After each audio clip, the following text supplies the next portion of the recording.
Albuquerque voters are facing a slightly shorter ballot this election, but not on purpose. The city clerk admits one measure that should have been on there never made the ballot.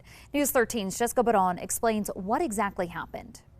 That ballot measure is meant to change restrictions on how much the city can spend on a performing arts center in downtown. But after it was accidentally left off the ballot, the city is now trying to figure out when voters will have a say.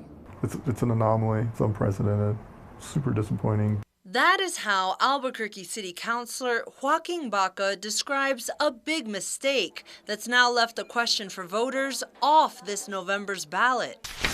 Voters were supposed to decide on a measure aimed at changing Albuquerque City Charter. Right now, City Council has to ask voter permission if they want to spend more than $10 million on a downtown performing arts center.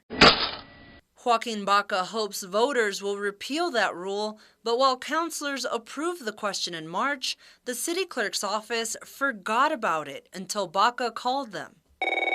When I called, they're like, wait, what? Let us call you back is sort of the thing. So, I mean, they were caught off guard themselves. The city clerk's office calls it a, quote, clerical error and says it takes responsibility for the mistake. While Baca calls it an honest mistake, now the city has to figure out what's next.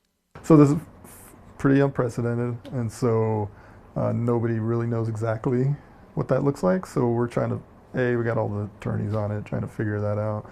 The way it's written, it has to be on the 25 ballot, but that could potentially be the runoff ballot.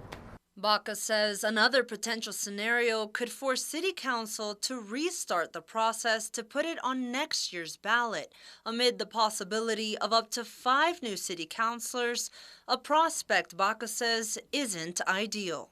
There's a lot of work and time and energy that goes into that, and so that's, I don't want to start over, but, it is what it is. While City Council met last night, they still haven't decided the next step, but they're hoping to have a better idea on what that could look like by the end of the week. Jessica Baron, Clerk News 13. The clerk's office also says it's reviewing procedures to prevent future errors.